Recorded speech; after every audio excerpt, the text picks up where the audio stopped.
lecture we will study some more case studies and examples which will be based on the dual simplex method and the sensitivity analysis, and finally in the end we will have a quiz based on module 2. So, let us begin. So, example number 6, this is based on the dual simplex method. Remember, dual simplex method is another way of handling the greater than or equal to constraints, where we do not have a readily available BFS and therefore, we need to add a artificial variable. In the dual simplex method, there is another way of treating the greater than or equal to constraints. So, look at this problem. We have minimize 20x1 plus 16x2 subject to x1 greater than or equal to 2.5, x2 greater than or equal to 6, twice x1 plus x2 greater than or equal to 17, x1 plus x2 greater than or equal to 12, and of course, x1 and x2 should be greater than or equal to 0. So, what do we need to do? First of all, we need to convert the greater than inequalities into equalities. So, how we should do that? First of all, we will write the first equation as minus x1 plus x3 is equal to 2.5. Why this has been done? Remember, because we have to convert the greater than equal to constraints into equalities.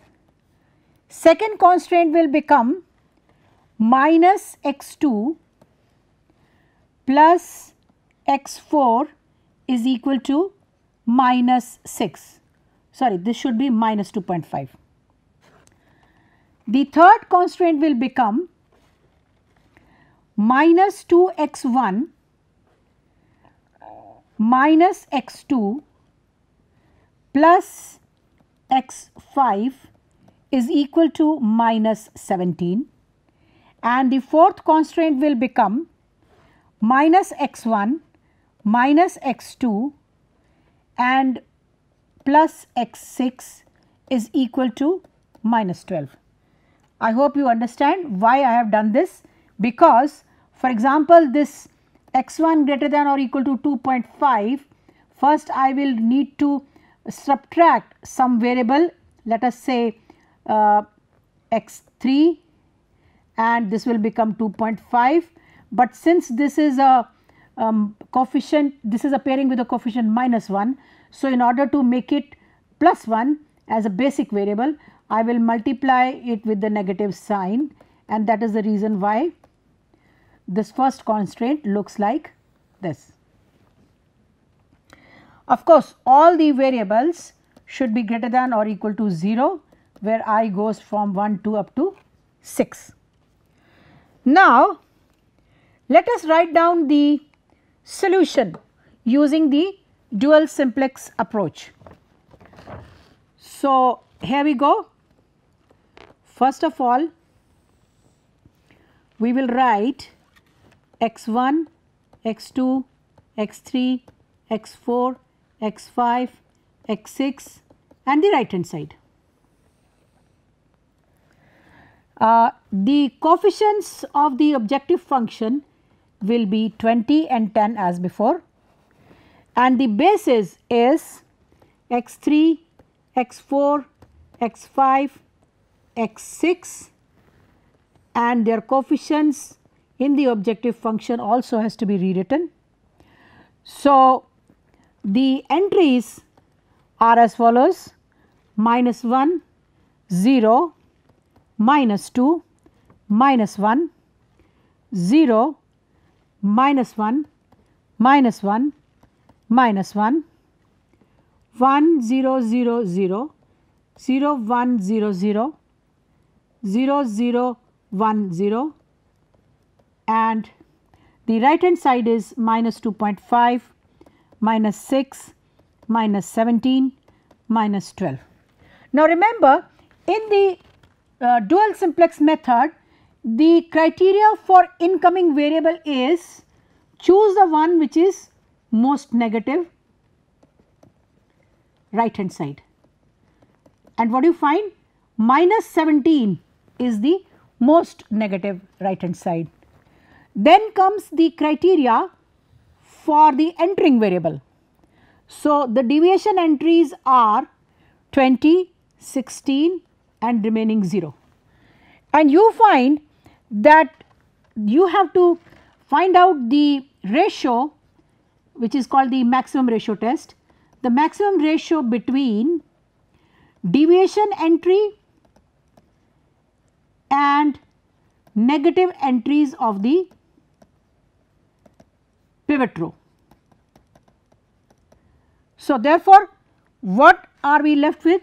We are left with maximum of 20 upon minus 2, 16 upon minus 1, and this tells us that minus 2 should be our pivot.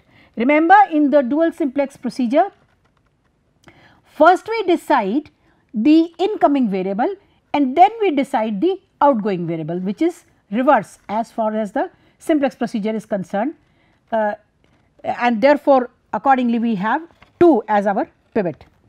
This tells us that our new basis is x3, x4, x1, x6, and what is this? This is coming out to be 0, 0, 1,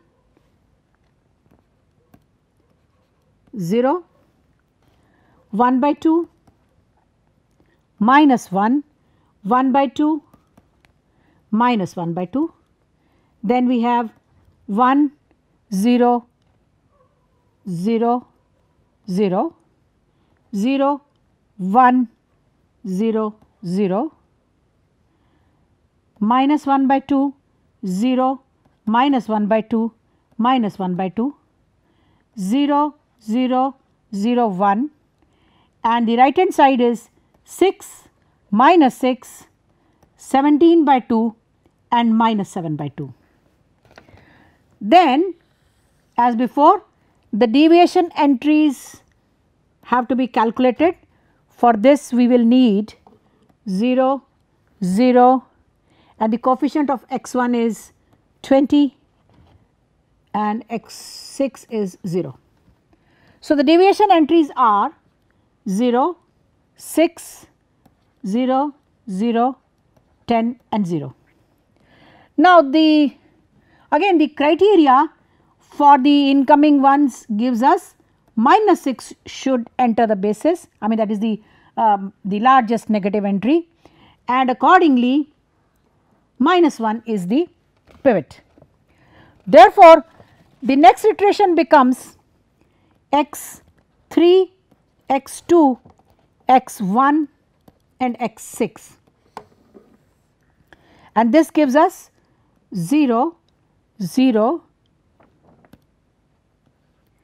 1, 0, 0, 1, 0, 0, 1, 0, 0,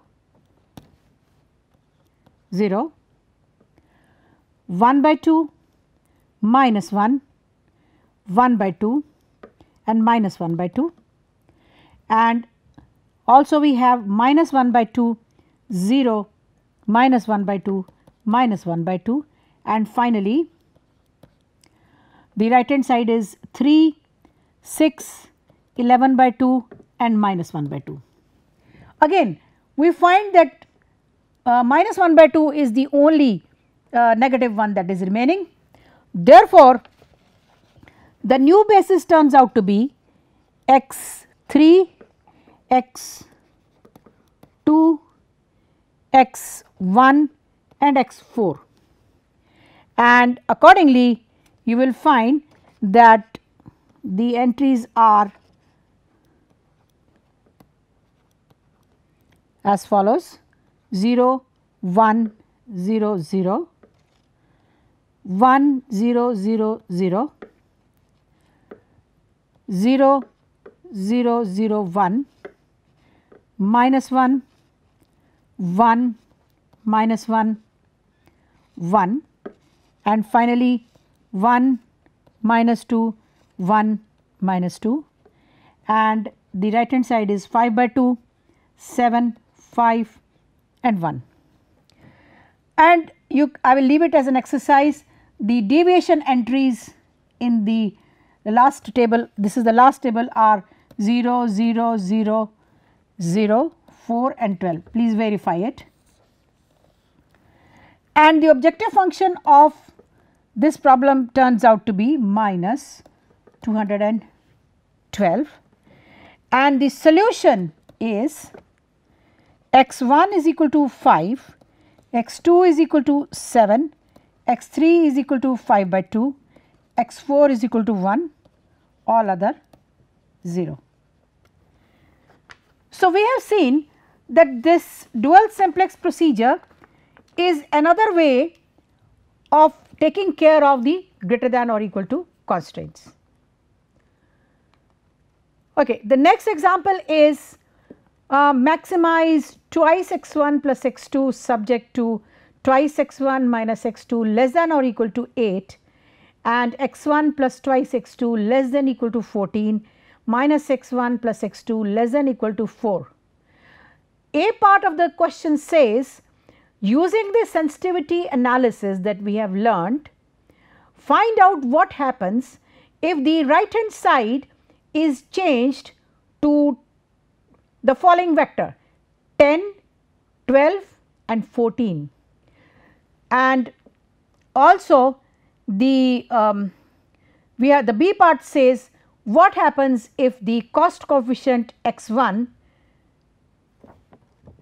becomes, what will it become?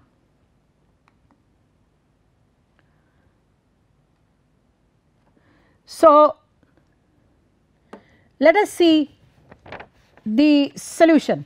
Now, you can see that the problem given to us is twice x1 plus x2 subject to twice x1 minus x2 less than equal to 8, x1 plus twice x2 less than equal to 14 minus x1 plus x2 less than equal to 4 and the non-negativity constraints.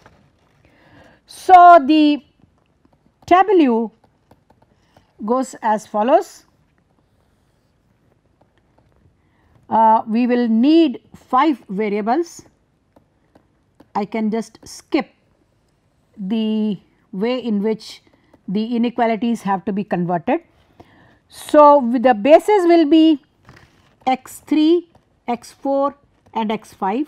You can guess these are the slack variables corresponding to all the 3 constraints that we have, and on top we have 2, 1, 0, 0, and this becomes 2, 1, 1, minus 1, 2, 1, 1, 0, 0, 0, 1, 0, 0, 0, 1, and the right hand side is 8, 14 and 4.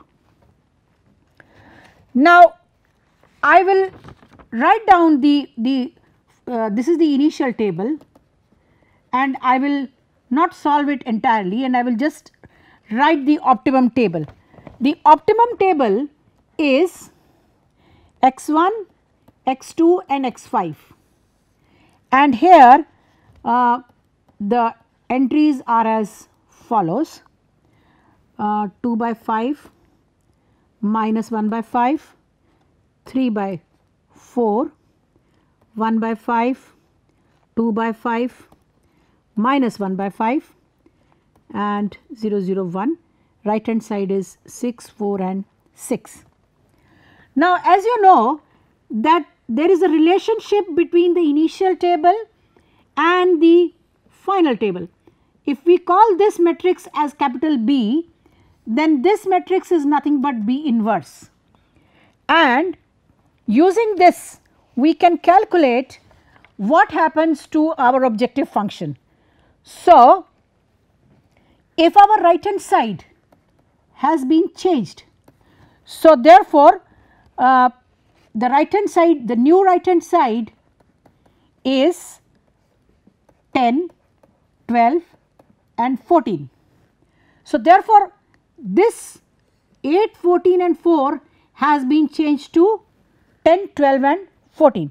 We want to see what will be the effect of this change. So, all we need to do is we will get this multiplication. So, the new solution will become multiply this matrix 2 by 5 minus 1 by 5, 3 by 5, 1 by 5, 2 by 5, minus 1 by 5, 0, 0, 1, multiply it by the new right hand side 10, 12 and 14.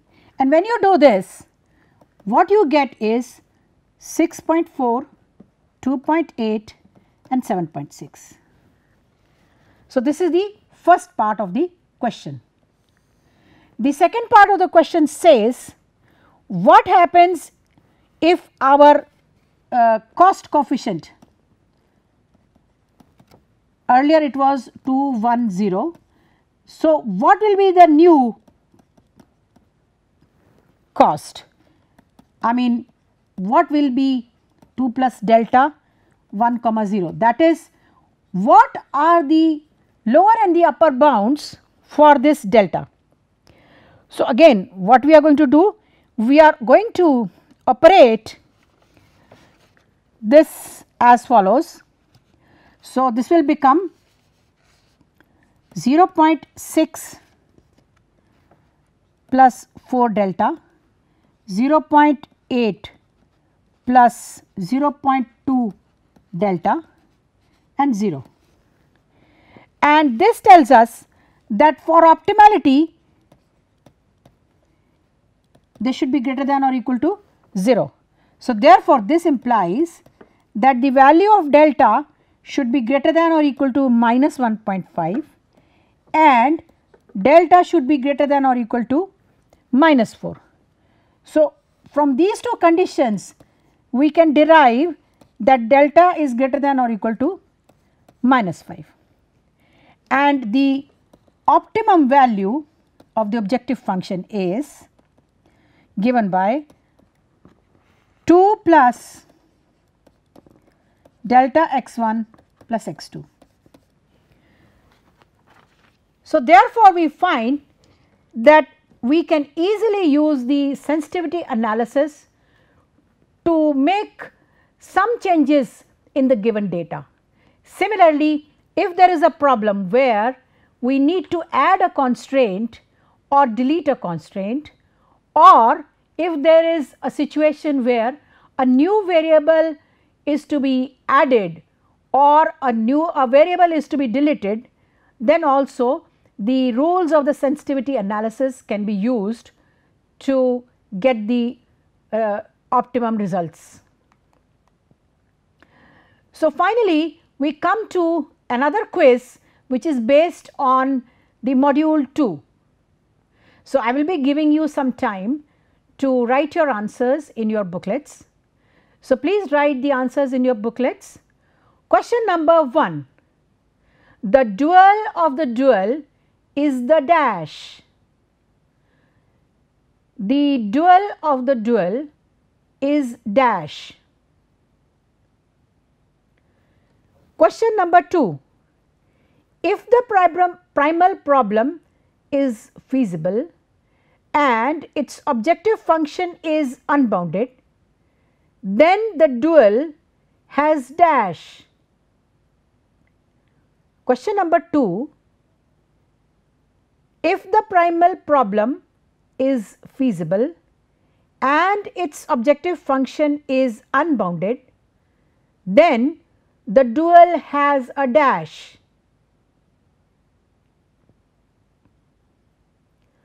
Question number 3. In the dual simplex method, the criteria for the leaving variable is dash.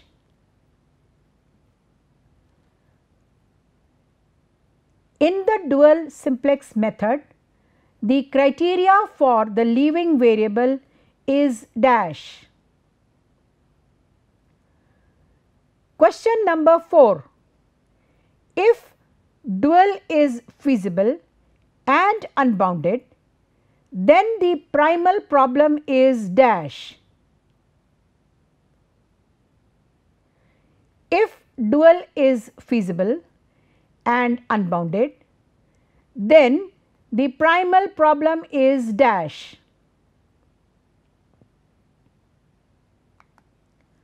Question number 5. The value of the objective function of the minimum dual for any dual feasible solution is a dash. The value of the objective function of the minimum dual problem for any dual feasible solution is a dash. In the maximum value of the primal objective. Let me read that again. The value of the objective function of the minimum dual problem for any dual feasible solution is a dash to the maximum value of the primal objective. Question number 6. If dual is feasible and primal is infeasible, then dual is dash. If dual is feasible and primal is infeasible, then dual is dash. Question number 7. A problem which can be solved by a dual simplex method can also be solved by the simplex method. True or false?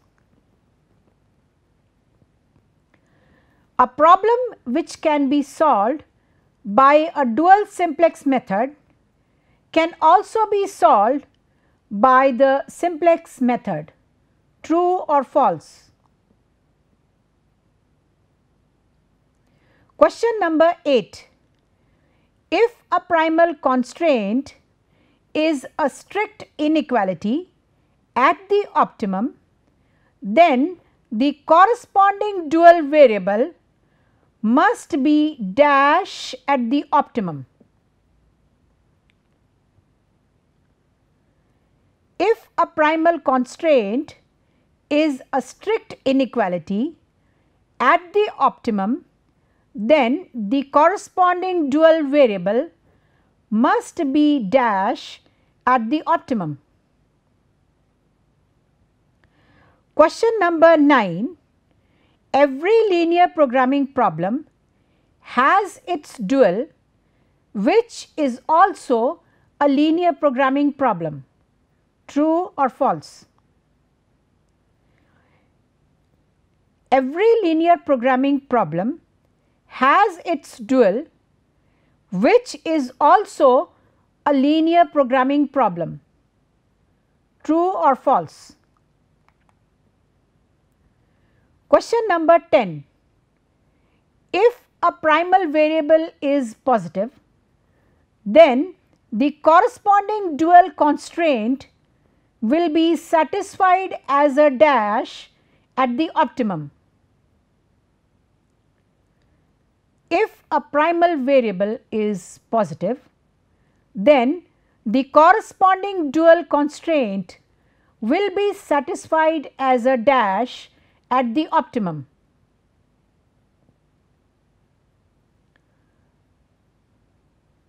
Question number 11. If a dual constraint is a strict inequality, then the corresponding primal variable must be dash at the optimum. If a dual constraint is a strict inequality, then the corresponding primal variable must be dash at the optimum. Question number 12. If xi is unrestricted in sign in the primal, then the jth constraint is a dash. If xj is unrestricted in sign in the primal, then the jth constraint is a dash. Question number 13. Dash reflect the net changes in the optimum value of z per unit of increase on the constraint resources as long as the variations in the constraint resources does not change the optimum basis. Dash reflect the net changes in the optimum value of z per unit of increase on the constraint resources as long as the variations in the constraint resources does not change the optimal basis.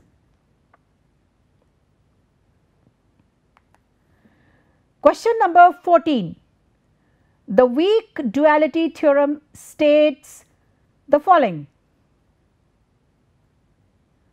So, you have to write the statement of the weak duality theorem.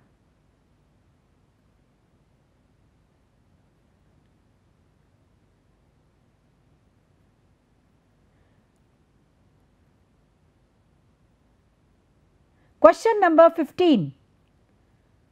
Write the statement of the strong duality theorem.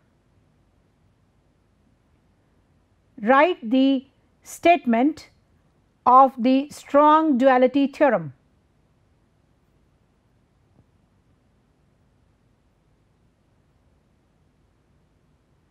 So, I hope everyone has completed the answers to these 15 questions of the short quiz. Now comes the time to see the answers of this quiz. So, the question number 1, the dual of the dual is the primal. I hope everybody has got that correct. Question number 2, if the primal problem is feasible and its objective function is unbounded, then the dual has infeasible solution. Question number 3, in the dual simplex method, criteria for the leaving variable is most negative right hand side. Question number 4, if the dual is feasible and unbounded, then primal is infeasible. Question number 5, the value of the objective function of the minimum dual problem for any dual feasible solution is a upper bound to the maximum value of the primal objective. Question number 6, if dual is feasible and primal is infeasible, then dual is unbounded. Question number 7, a problem which can be solved by the dual simplex method can also be solved by the simplex method. Answer is true. Question number 8, if a primal constraint is a strict inequality at the optimum, then the corresponding dual variable must be 0 at the optimum.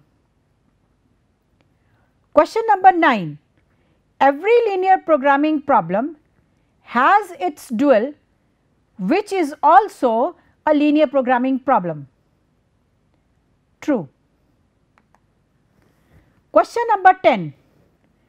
If a primal variable is positive, then the corresponding dual constraint will be satisfied as an equation at the optimum. Question number 11. If a dual constraint is a strict inequality, then the corresponding primal variable must be 0 at the optimum. Question number 12.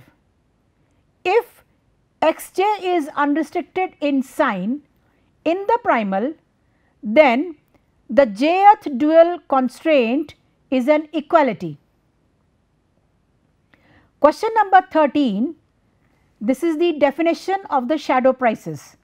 Shadow prices reflect the net changes in the optimum value of z per unit of increase on the constraint resources as long as the variations in the constraint resources does not change the optimum basis. Question number 14. The statement of the weak duality theorem is that the value of the objective function f(x) for any feasible solution of the primal minimization is greater than or equal to the value of the objective function Wy for any feasible solution of the maximization dual, or in other words, f should be greater than or equal to w, where x and y are the feasible solutions for the primal and the dual. So, the weak duality theorem tells us a relationship between the feasible solutions of the primal and the dual. Question number 15 is the strong duality theorem. This tells us a relationship between the optimum solutions of the primal and the dual. It states that if both the primal and the dual problems are feasible, then they both have optimal solutions such that their optimal values of their objective functions are equal. So, please self evaluate yourself and find out how was your attempt. With this we come to an end of this lecture. Thank you.